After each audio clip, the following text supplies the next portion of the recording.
Hermanos, Dios los bendiga a todos en el nombre del Señor Jesucristo. Amén. El título de la entrega del día de hoy es el siguiente: El Altísimo pone y depone gobernantes, segunda parte. Bueno, ya les he dicho, ¿no? El formato que usted va a escuchar, lo que va a escuchar, no clasifica específicamente como sermón.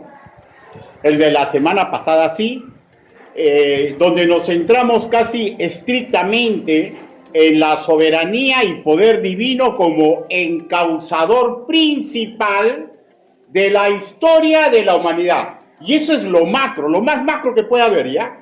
Y maravillosamente de eso macro, Él tiene un plan para cada uno de sus hijos. Hermano, creamos lo que cantamos. La semana pasada nos detuvimos principalmente en los versículos 21 y 22 de nuestra lectura bíblica, apreciando que cuando se escribe que el Altísimo muda los tiempos y las edades, implica un dominio total de cualquier circunstancia que atañe a un proceso humano, como si se tratase de una simple plastilina para él. Que esta afirmación no nos habla ni de caprichos ni de experimentos divinos, sino de un quehacer sobrenatural para obtener un proceso que se adecue a sus planes perfectos para toda la creación. También expresé que si el intelecto humano clasifica como perjudicial lo que en una ventana de tiempo está aconteciendo, es su apreciación, pero que esto no implica que Dios haya perdido por ningún momento el control de algo, pues escuche y grábeselo. Ninguna circunstancia de vida es un islote ingobernable para el Altísimo.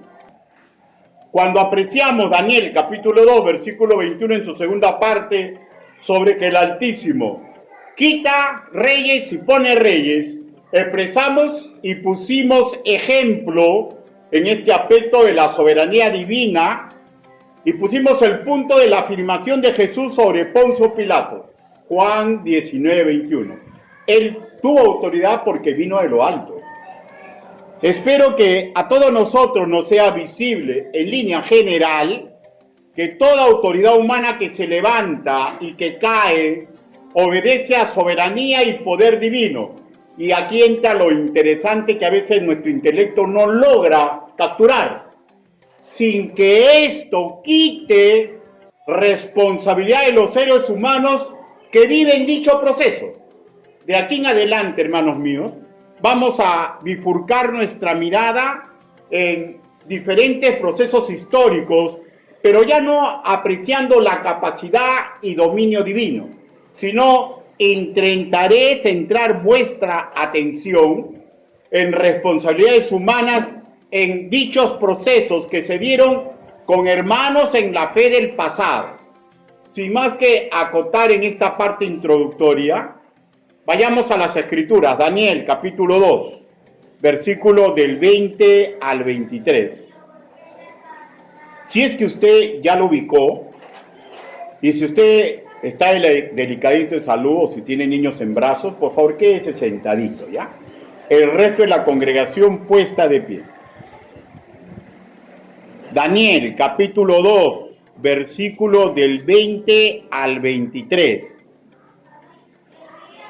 Y la palabra de nuestro Señor dice así: Y Daniel habló y dijo: sea bendito el nombre de Dios de siglos en siglos, porque suyos son el poder y la sabiduría.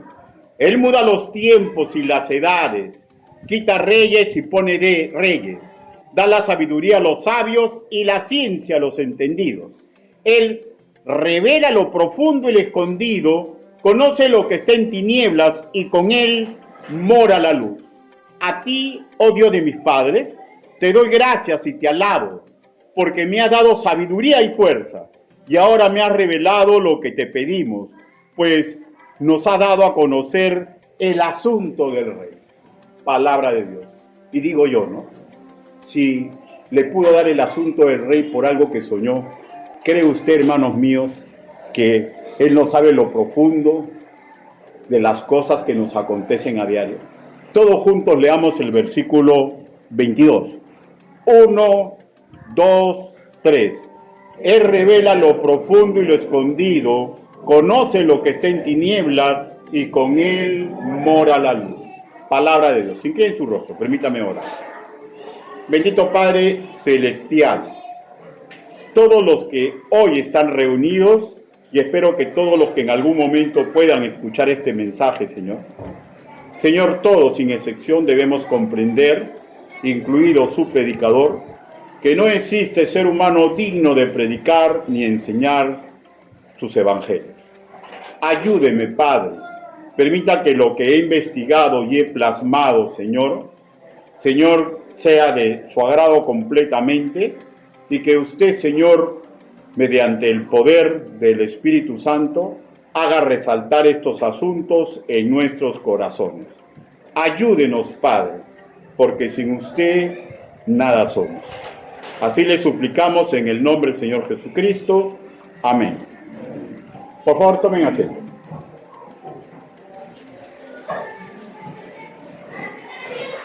En esa loa, hermanos míos, que dedica Daniel al Altísimo, nos entera que ha recibido sabiduría, fuerza y revelación. Versículo 23. Cuando leemos que le dio revelación, nos topamos en el hebreo con el término yedá, tributaria del arameo, que castizamente implica, en línea general, que entrega un conocimiento de enseñanza, de entendimiento, pero al apreciar el contexto del por qué se dio esta revelación, apreciamos que fue un sueño imposible de conocer por medios meramente humanos. Por tanto, nos encontramos en lo que se denomina revelación profética, para ser usado de acuerdo a los planes divinos. Entre ellos, uno muy trascendental, que nuestros prójimos, hermanos míos, aprendan a honrar el santo nombre, como sucedió luego que Daniel entregó revelación al rey Nabucodonosor. Daniel, capítulo 2, versículo 47. Leámoslo, por favor. Dice, el rey habló a Daniel y dijo, ciertamente, el Dios vuestro es Dios de dioses y Señor de los reyes, y el que revela los misterios, pues pudiste revelar este misterio. Pero ojo, hermanos míos, ya no lean, por favor. Ojo. No esperemos revelaciones de misterios, ¿ya? Pues el canon se cerró con lectura de Apocalipsis, siendo el último que recibió este tipo de revelación el apóstol Juan. Lo que sí podemos seguir esperando del Altísimo son cosas puntuales. Que nunca se pierda la ciencia escritural. Hermano, gente muy poderosa, ¿ya? Siempre ha intentado borrar las escrituras del orbe y nunca ha podido. Que nunca se pierda la ciencia escritural. Daniel capítulo 2, versículo 21, en su segunda parte. ¿Para qué? Para entender su voluntad. Debemos esperar que nos entregue sabiduría. Daniel capítulo 2, versículo 21 en su segunda parte, versículo 23 también en su segunda parte. ¿Para qué? Para enfrentar sucesos históricos que nos acontece a los que pertenecemos a su grey. Cuando Daniel afirma que le fue entregada sabiduría, apreciamos el término hebreo Hokma, que procede de la raíz idiomática aramea Hakam, que define a quien se comporta como sabio en sus procesos mentales, en su forma de expresarse y en las acciones que realiza. ¿Ya? Hablemos de esta sabiduría. Estamos ante una forma de pensar, de hablar y de actuar que en esencia no emparenta con la capacidad intelectual que puede desarrollarse mediante la asimilación de ciencias humanas. Por ejemplo, no se asimila esto con la psicología, con la mercadotecnia, con la sociología, con la ingeniería, etcétera, etcétera, etcétera. Su acercamiento más cercano de este tipo de sabiduría, si me permiten la redundancia, podría ser el uso positivo del sentido común, que sabemos que es hechura de la lámpara de Jehová, Proverbios capítulo 20, versículo 27, que habita en todo ser humano. Pero aquí específicamente estamos ante la sabiduría que Dios entrega a quienes escudriñan su palabra. Daniel capítulo 9, versículo del 1 al 2. No para simple y llanamente satisfacción intelectual o cultural, sino para entender ciencia y aplicarla en el cotidiano. Daniel capítulo 1, versículo 3 al 8. Leamos, por favor, Proverbios capítulo 1. Sin perder Daniel, por favor. Proverbios.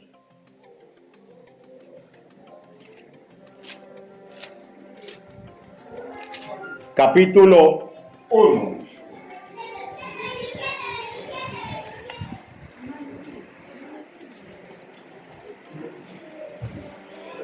Por favor, escúchenme, ¿ya? La ciencia tiene techo, la sabiduría no. ¿Por qué la ciencia tiene techo? Porque ya está hecha. La sabiduría, el que adquiere la ciencia puede crecer y crecer y crecer. Y hermanos míos, ansiemos la sabiduría. Pero no vamos a tener sabiduría si despreciamos la ciencia, pues, hermanos míos. ¿Ya? Ahora, vayamos a las escrituras. Proverbios, capítulo 1, versículo del 1 al 5. Los proverbios de Salomón, hijo de David, rey de Israel, para entender sabiduría y doctrina, para conocer razones prudentes, para recibir el consejo de prudencia, justicia, juicio y equidad, para dar sagacidad a los simples y a los jóvenes inteligencia y cordura, y no tiene techo. Oirá el sabio y aumentará el saber, y el entendido adquirirá consejo. Subraya el versículo 5. Oirá el sabio y aumentará el saber.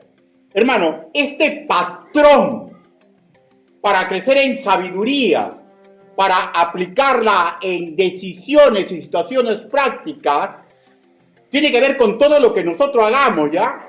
Y no podemos excluir la mayordomía de voto. De hecho, me enfoco en este tema, pues, en nuestro contexto histórico y situacional, hermanos míos. Nosotros que pertenecemos a esta iglesia, vivimos en democracia y tenemos que vislumbrar, ¿ya?, que la mayoría de voto no va a venir, por favor, escúchenme, ¿ya?, porque usted es psicólogo, porque usted es sociólogo, porque usted es politólogo, porque usted es ingeniero, porque usted es músico. Viene de discernir la ciencia escritural, lo que cada día nos hace más sabios para las cosas prácticas. Claro, con los baches normales, porque ni usted ni el que predica, somos perfectos, ¿no es cierto? Pero en el devenir histórico de la humanidad, nuestros hermanos del ayer tuvieron que tomar sus propias decisiones en medio de diversas situaciones sociopolíticas económicas que surgían a su alrededor. Por ejemplo, en plena persecución de Nerón, los creyentes en Cristo Jesús tuvieron que decidir vivir y hacer los cultos en catacumbas. Y cuando descubiertos, ellos tuvieron que decidir, y eso lo hicieron de antemano, ¿ya? Hay siempre dos formas, ¿no? La lógica, ¿no? La humana. Resistir rogando brigadas de autodefensa, ¿no? Porque no se olviden que habían creyentes que eran legionarios. Gente joven, viril, ¿no es cierto? Tuvieron que elegir entre eso. O simplemente poner la otra mejilla. Lucas capítulo 6, versículo 29. Y eligieron la segunda opción. Y cuentan los anales históricos que fue la época en que más se reprodujo el cristianismo.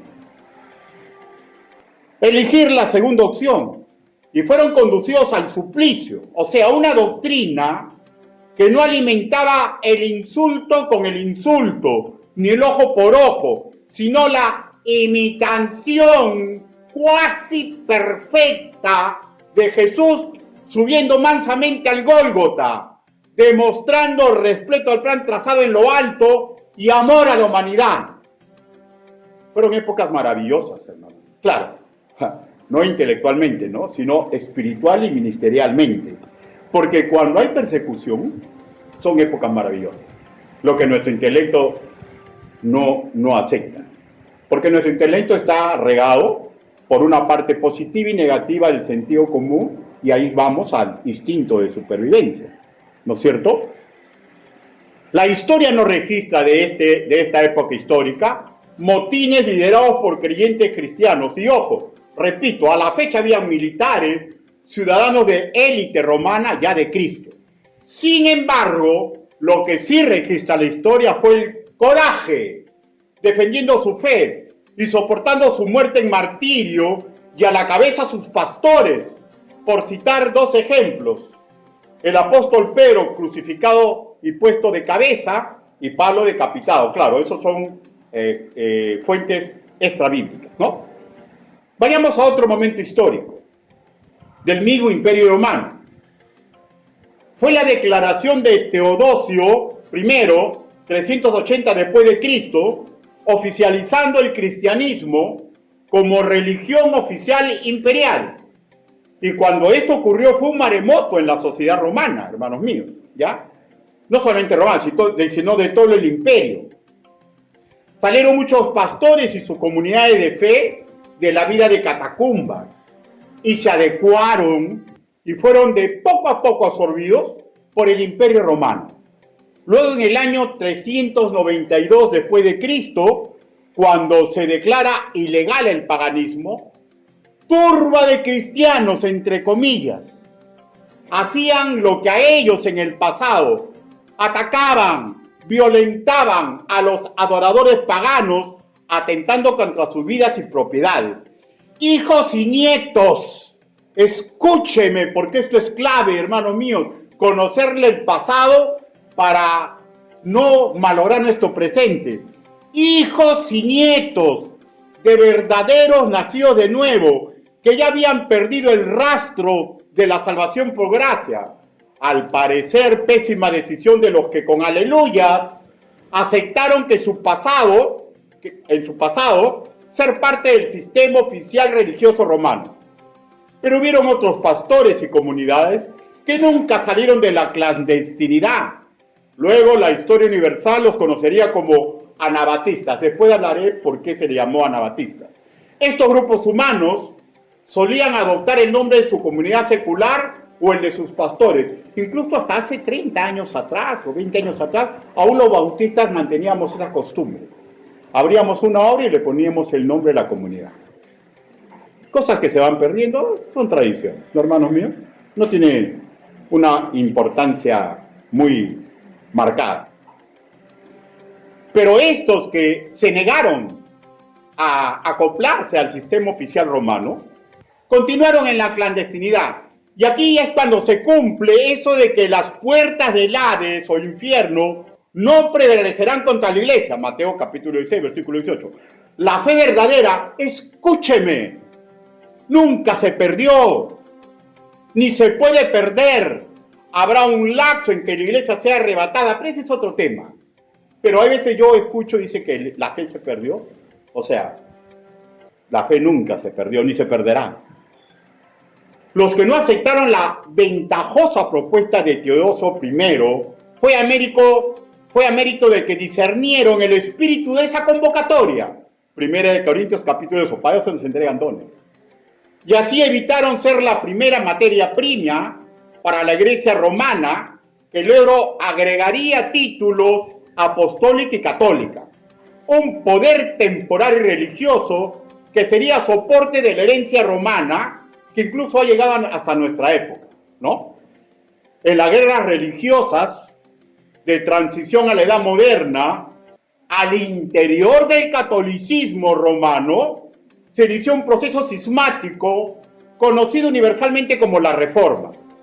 Las guerras de la Reforma protestante comenzaron formalmente a principios de la década de 1520, poco después que Martín Lutero publicara, sacerdote, publicara, por eso fue un cisma, publicara sus 95 tesis en 1517.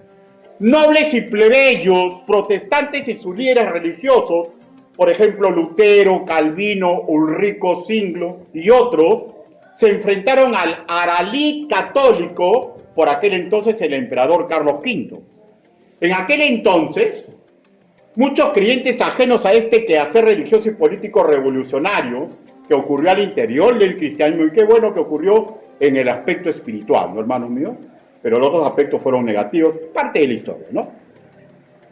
Y habieron creyentes, hermanos, de los cuales nunca se había perdido la fe, que en aquel entonces no bautizaban niños, que se autodenominaban hermanos, salieron de la clandestinidad ilusamente pensando que los tiempos habían cambiado. Claro, pero hubo una excepción que confirma la regla, ¿no? Hubo, por ejemplo, en 1533 y 1535, Melchor Hofmann, ¿ya? Un anabatista, que tomó control momentáneo de la ciudad alemana de Münster e intentó establecer un gobierno teocrático por la fuerza hasta que militarmente fue derrotado. Pero en línea general, los nacidos de nuevo, nuestros antecesores de los bautistas, se rehusaron a apoyar a ambos bandos en guerra y pagaron precio. Fueron sistemáticamente asesinados por ambos bandos en litigio.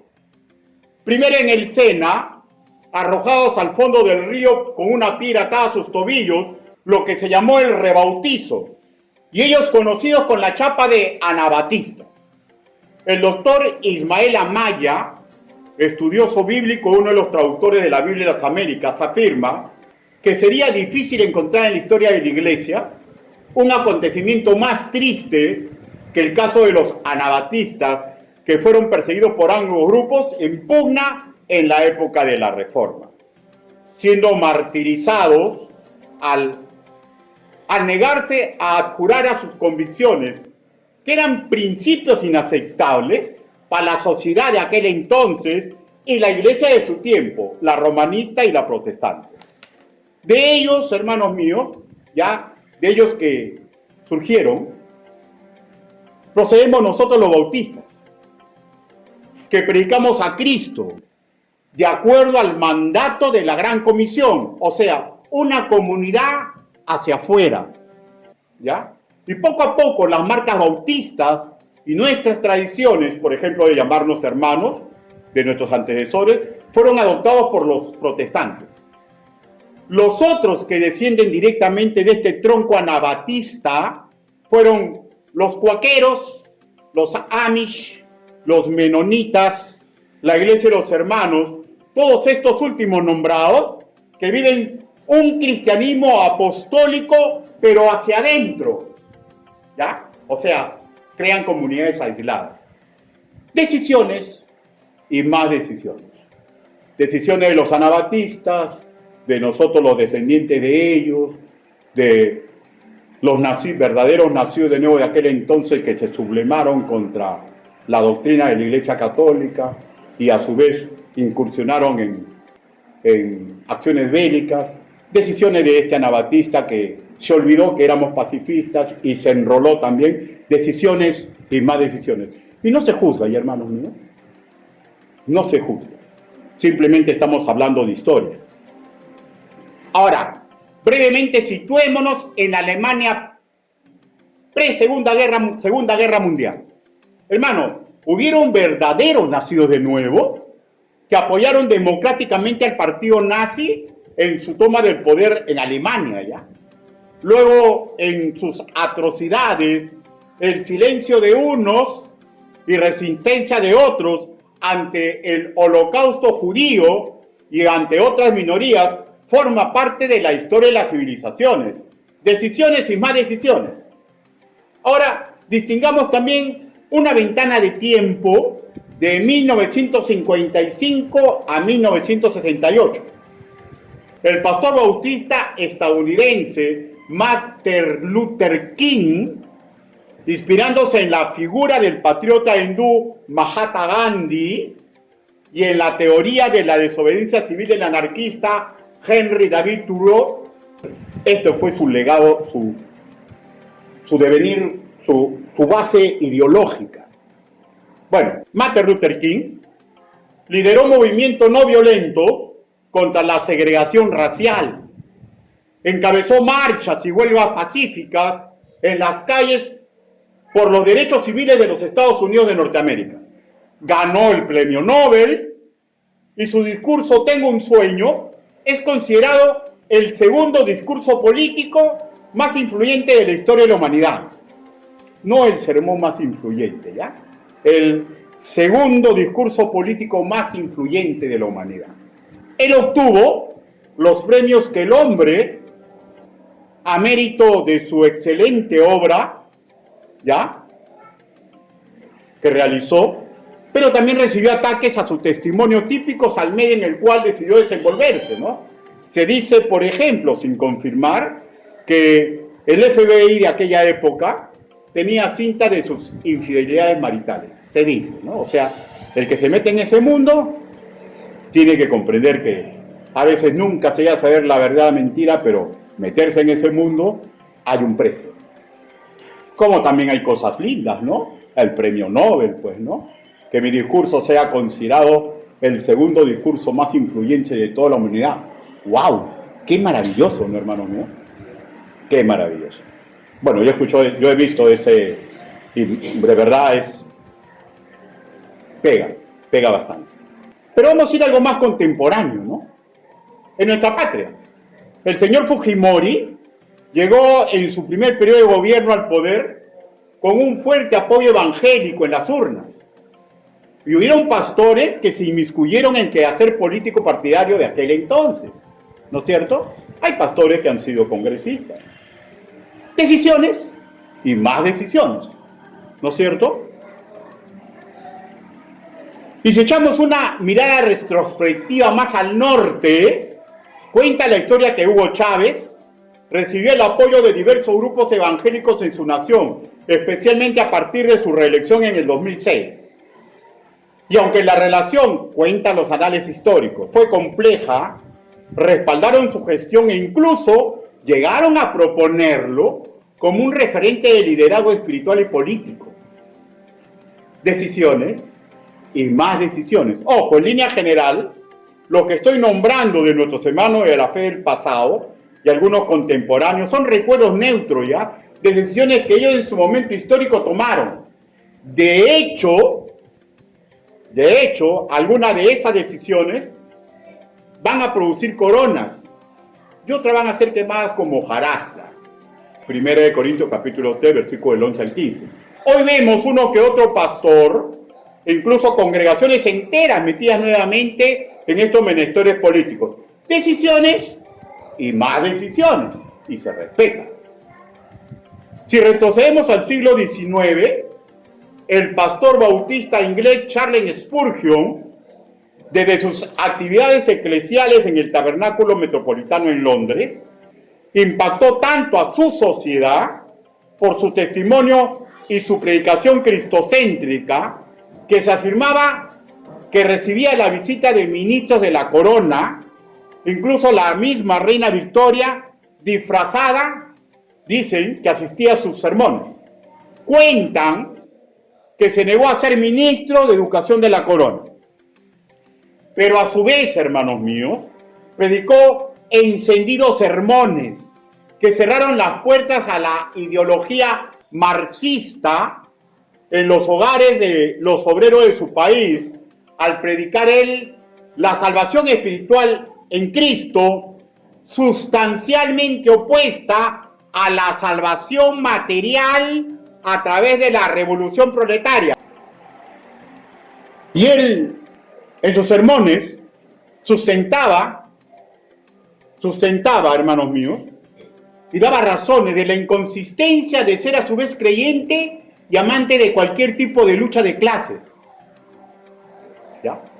Es triste y lamentable cuando un creyente comienza a despotricar de venezolanos, cubanos, chinos, norteamericanos. Hermanos, cada quien hace lo que hace, pero hay que tener mucho cuidado con lo que sale de nuestra boca. Por tanto, hermanos míos, es claro, en todo proceso histórico, un nacido de nuevo tiene que tomar decisiones, ¿ya? Algunos incursionan a la política partidaria y es su decisión.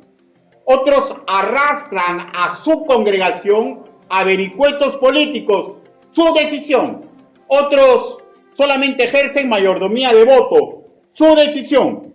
Otros edifican a la juventud y a los adultos para que sean ciudadanos de bien, que enchufen todo lo suyo a la cruz de Cristo y así aprendan a distinguir entre la neblina del mundo y las ideologías humanas e intentan ser luz con su testimonio y cátedra para que los ciudadanos nacidos de nuevo adquieran ciencia, sabiduría y servidumbre a Cristo antes que a los hombres. Y esta es la ruta que debería seguir todo bautista.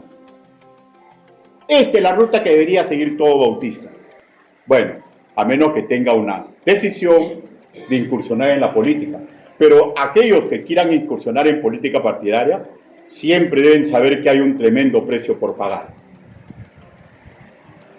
Pero también debería ser claro, hermanos míos, que toda decisión que se apegue a la voluntad divina requiere aditivos que vienen de lo alto, del Padre de las luces. Santiago capítulo 1, versículo 17. Estamos ascribiéndonos a lo ya enseñado, acorde a Daniel capítulo 2, versículo 23, segunda parte.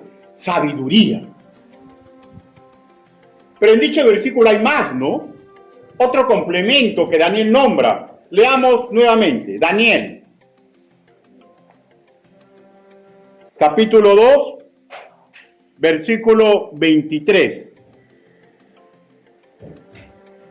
Dice: a ti, oh Dios de mis padres, te doy gracias y te alabo, porque me has entregado sabiduría. Y ahora subraye este nuevo aditivo que viene de lo alto. Y fuerza. Y fuerza. Ahí nomás. Lo que leemos en esta Reina Valera 1960, fuerza, corresponde al vocablo geburá, que por su raíz idiomática implica valor, fortaleza para esforzarse en poner en obra la visión divina que ha sido entregada. Si aplicamos estos valores que se nos entrega para hacer lo correcto, sabiduría y valor, nos ayuda magníficamente, hermanos míos, para correr muchas veces contra la corriente por donde van los que no disciernen la verdadera trama de lo que están viviendo.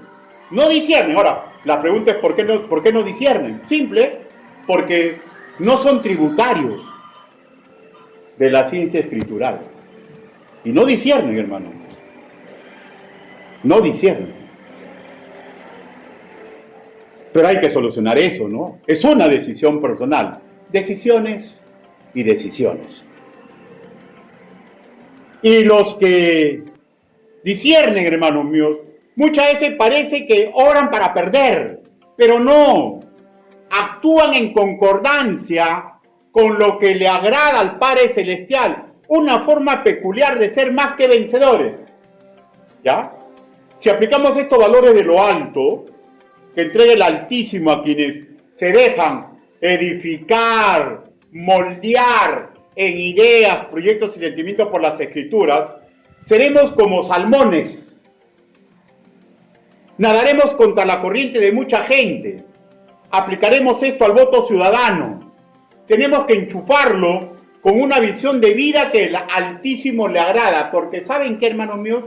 Ni ustedes ni el que habla somos omniscientes, pero tenemos la ciencia del Señor y estos dos aditivos para hacer las cosas correctas en cualquier punto de vista.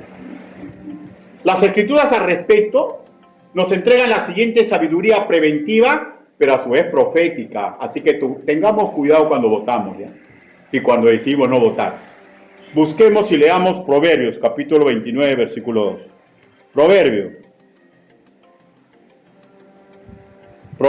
capítulo 29.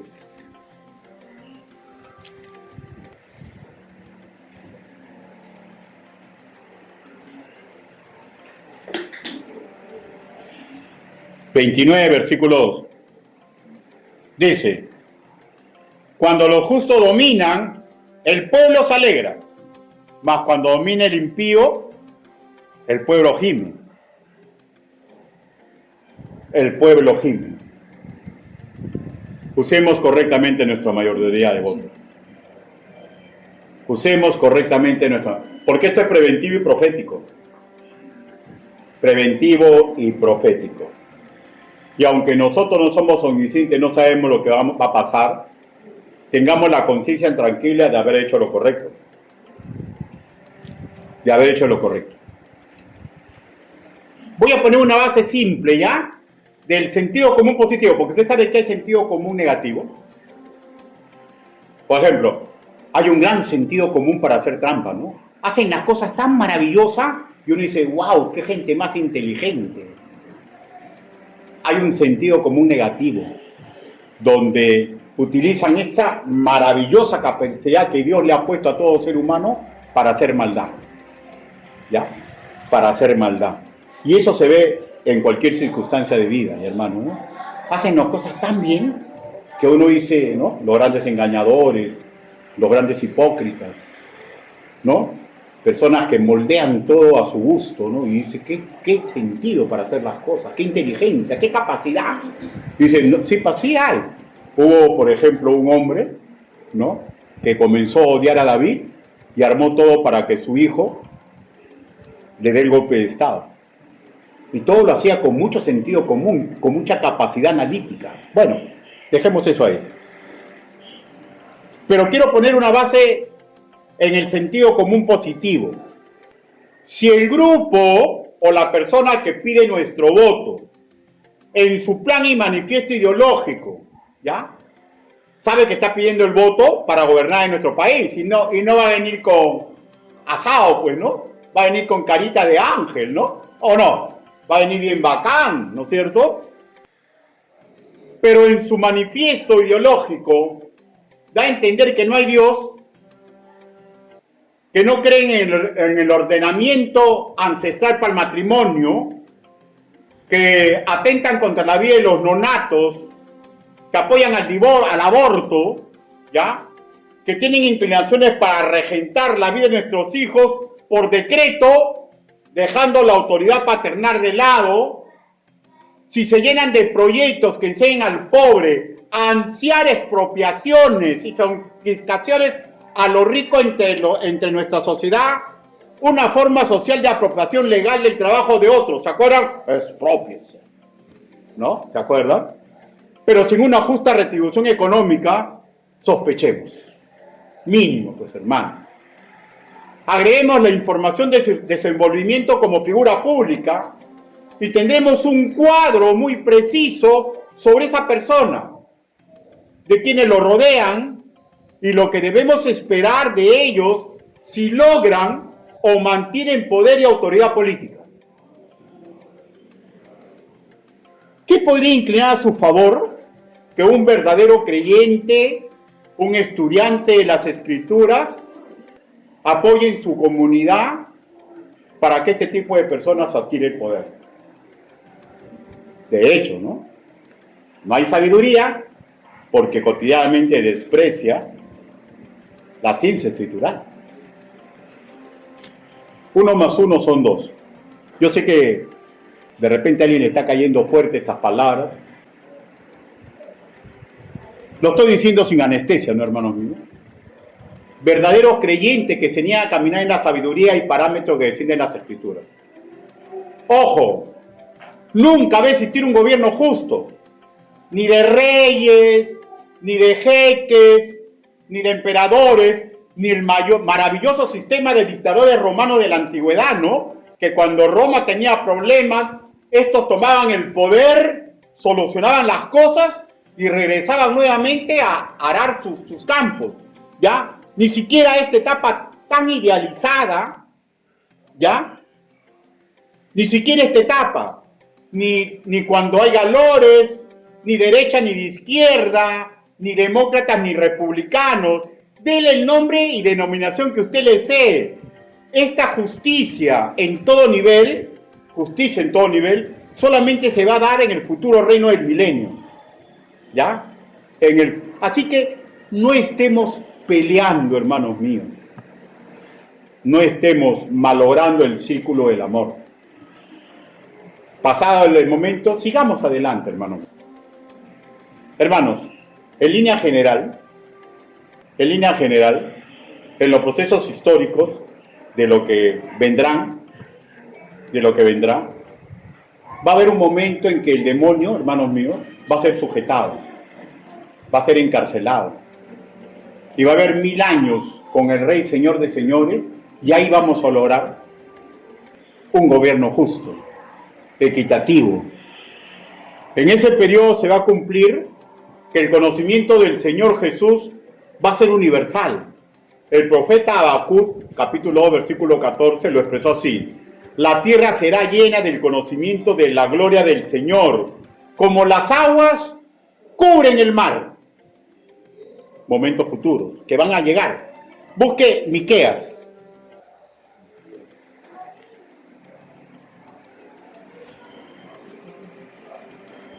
Miqueas, un poquito más adelante de Jonás, capítulo 4,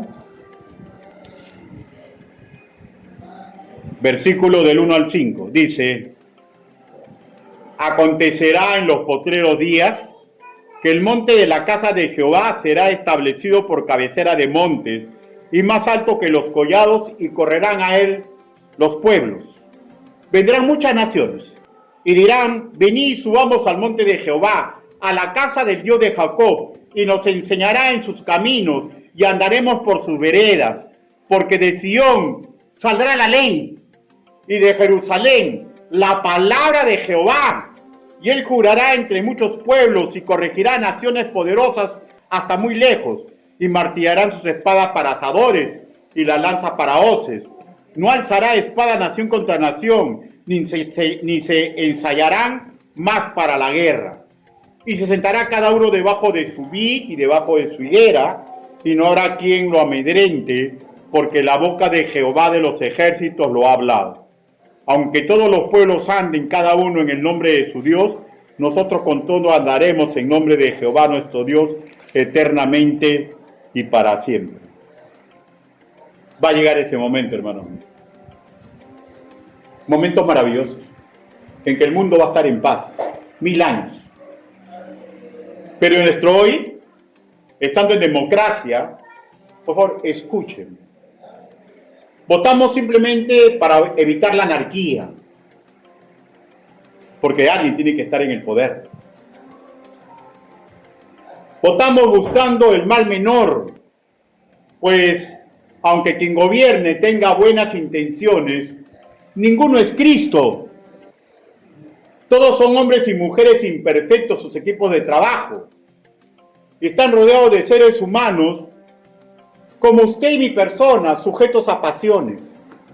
Santiago capítulo 5, versículo 17. Todos incursos, hermanos míos, en un sistema pecaminoso. Romanos capítulo 8, del 7 al 9. Que dará como consecuencia acciones, unas de cal, otras de arena, otras de oro, pero ninguna perfecta como sí lo hará el Cristo. Para terminar, hermanos míos, así como nuestros ancestros en la fe tomaron decisiones en su entorno político, social, en la actualidad nos toca a nosotros. Hoy, por ejemplo, han convocado una marcha para la democracia, ¿no es cierto? Es probable que muchos de nuestros hermanos de diferentes congregaciones opten por ir. Yo, por mi parte, ya desde tiempo atrás, opté para el domingo ir y enfocarme en la casa del Señor. Pero hay veces mi discernimiento enfocado en algo urgente me hace faltar, ¿no es cierto? Decisiones y más decisiones. Ir el domingo al templo a adorar no es simple religión, es relación de respeto con Cristo. Señor nuestro, recuerden, Señor nuestro, porque muchos recordamos solamente que es nuestro Salvador, pero le ponemos cabe cuando es Señor, nuestro Señor. Pero siempre hay excepciones, hermanos que confirman la regla, ¿no? La regla es que el domingo es para adorarle y para edificarnos. Y todo esto, las excepciones hay que discernirlas. 1 Corintios capítulo 2, versículo 23, como parte de nuestra libertad en Cristo. Terminaré diciendo que si bien es cierto que Dios pone y depone gobernantes, pues nunca ha claudicado en su ordenamiento para la historia de la creación en todo nivel.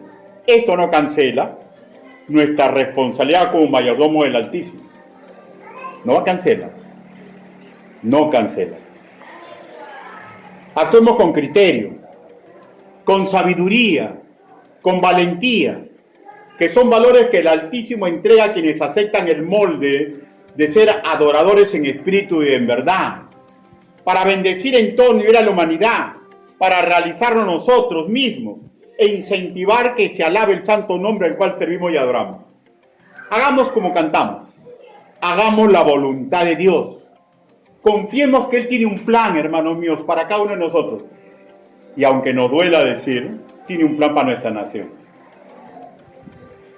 Que de repente nuestro intelecto va a descifrar como malo, como bueno. Pero Él va a permitir que ocurran cosas, hermanos. Y al final, cuando estemos en su gloria, simplemente vamos a decir maravillados, Señor, tú nunca perdiste el control. Nunca perdiste el control. Y recuerden, y nunca olviden, que en las épocas de persecución, ¿ya? En las épocas cuando hemos puesto la otra mejilla, el cristianismo se ha vuelto como la pólvora. Él tiene un plan, incluso en nuestras heridas y desilusiones. Inclinen su rostro, vamos a orar. Bendito Padre Celestial, gracias le damos, mi Dios, porque no solamente lo cantamos, lo creemos. Usted tiene un plan. Usted tiene un plan que a veces nos es difícil en nuestra mentalidad poder avisorarlo con todas las perspectivas, en todas las aristas. Pero usted tiene un plan. Señor, nosotros como sus embajadores, como sus hijos, ayúdenos, Señor, para hablar con lo que usted nos ha dado, con su ciencia que nunca va a desaparecer. Ayúdenos, Señor, para someternos a la sabiduría, al valor, y ayúdenos, Señor, a comprender que esto no nace porque nace, esto se le entrega a aquellos que no se despegan de la ciencia escritural. Ayúdenos, Señor, para reclamar el título que antes se ascribía a los judíos, el pueblo del libro. Ayúdenos, papito lindo. Amamos nuestra patria, amamos nuestra iglesia, amamos nuestra familia, y denos el sentir de amar a toda la humanidad. Ayúdenos, Padre Santo. Así le pedimos, así le suplicamos, en el nombre bendito, precioso y poderoso del Señor Jesucristo. Amén. Hermanos, Dios los bendiga.